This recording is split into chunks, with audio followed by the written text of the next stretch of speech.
V-Guard presents कौन जीत रहा है, को पावर्ड बाय सेंसोडाइन एंड विमल। बोलो जुबां केसरी।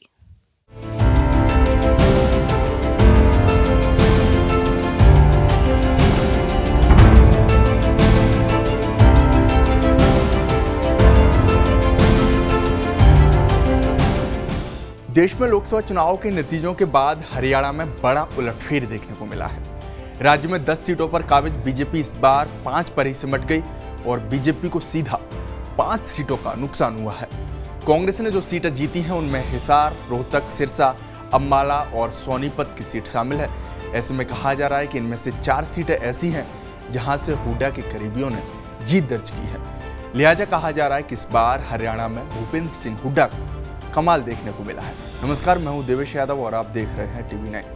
2024 के लोकसभा चुनाव शुरू होने से ही पहले हरियाणा की राजनीति में भूपेंद्र सिंह हुड्डा पूरी तरह से सक्रिय नजर आ रहे थे। फिर चाहे दूसरे पार्टी के नेताओं की ज्वाइनिंग करा के कांग्रेस का कुनबा बढ़ाने की बात हो या अपनी ही पार्टी को सांगठनिक तौर पर मजबूती देने की बात, हुड्डा ने हर मोर्चे पर कमान संभाल रखी थी। हालांकि कई मौकों पर यह भी देखने को मिला था जब गुटबाजी के चलते हुड्डा अपने मन मुताबिक फैसले नहीं ले पा रहे थे। लेकिन टिकट बंटवारे के समय ऐसा कहा जा रहा था कि उन्हें फ्री हैंड मिला और उनके कहने पर ही लोकसभा उम्मीदवारों के नामों का ऐलान हुआ था। ये चर्चा इसलिए हो रही थी क्योंकि जब टिकट बंटवारा हुआ था तो जो उम्मीदवार थे उनमें ज़्यादातर हुड्डा के करीबी थे, जिसमें रावदान सिंह हो, राज बब्बर हो, जयप्रकाश की बात हो, सतपाल ब्रह्मचारी हो या हो वरुण चौधरी, सभी को हुड्डा के कहने पर टिकट दिया गया था। वहीं एक सिरसा ऐसी सीट थी जो एसआर के गुट के खाते में गई थी, जहां से शैलजा चुनावी मैदान में थी। इस दौरान भिवानी महेंद्रगढ़ से किरण चौधरी की बेटी श्रुति चौधरी का टिकट काटकर रावदान सिंह को उम्मीदवार बनाया गया था, तो काफी अंतरकलह भी देखने को मिली थी। और ये ऐसी सीट है जहां कांग्रेस जीत दर्ज नहीं कर पाई। बहरहाल कांग्रेस की 5 सीटें जीतने के बाद ये देखने को मिल रहा है कि काफी हद तक हुड्डा अपने करीबियों को जीत दिलाने में कामयाब हुए हैं, जिसमें सोनीपत से सतपाल ब्रह्मचारी हो, अम्बाला से वरुण चौधरी हो, हिसार से जयप्रकाश की बात की जाए या रोहतक से उनके बेटे दीपेंद्र सिंह हुड्डा हो। हालांकि गुरुग्राम, फरीदाबाद और करनाल, भिवानी, महेंद्रगढ़ जैसी सीटों पर वो सफल नहीं हो पाए।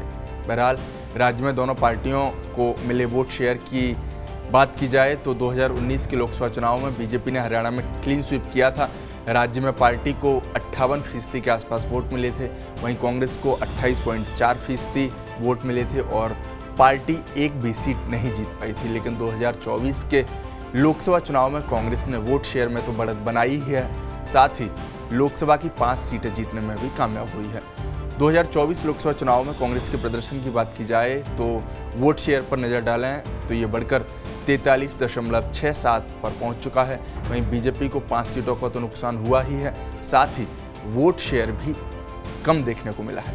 चुनाव आयोग के आंकड़ों के अनुसार बीजेपी का इस बार 46.11% वोट शेयर रहा है, जो 2019 की तुलना में लगभग 8% कम है। बहरहाल जाटलैंड में पड़ी सूखा को इस बार भूपेंद्र सिंह हुड्डा ने खत्म कर दिया है, साथ ही अन्य सीटों पर कांग्रेस प्रत्याशियों को भी जीत दिलाई है। लिहाजा कहा जा रहा है कि इस बार हुड्डा कारगर साबित हुए हैं। बाकी आपकी इस रिपोर्ट पर क्या राय है, हमें कमेंट बॉक्स में जरूर बताएं। साथ ही हमारे इस चैनल को सब्सक्राइब करना ना भूलें। शुक्रिया। वी-गार्ड प्रेजेंट्स कौन जीत रहा है, को पावर्ड बाय सेंसोडाइन एंड विमल। बोलो जुबां केसरी।